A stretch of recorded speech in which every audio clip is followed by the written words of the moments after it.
Të kurret Shqipëria Instat vazhdon rënja e popullsisë.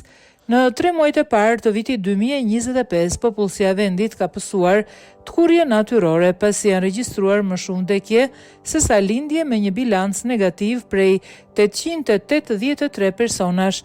Referuar të dhënave të Instat, numri i lindjeve ka shënuar një rënje të ndjeshme prej 14.1% krahasuar me të njëjtën periudhë të vitit kaluar.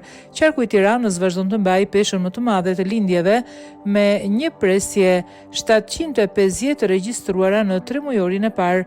Në krahun tjetër, Gjirokastra vazhdon të ketë numrin më të ulët të lindjeve me vetëm 76 foshnjë, duke vijuar trendin e vitit të kaluar, ku në total ishin vetëm 336 lindje për vitin 2024.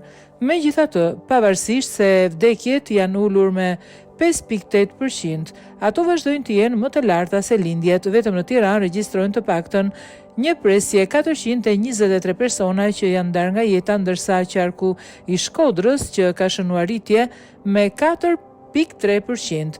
Për gjatë vitit 2024, gjithsej lindën 23.310 foshnjë dhe u regjistruan 22.102 foshnjë me një diferencë 1.208 më shumë lindje se sa vdekje.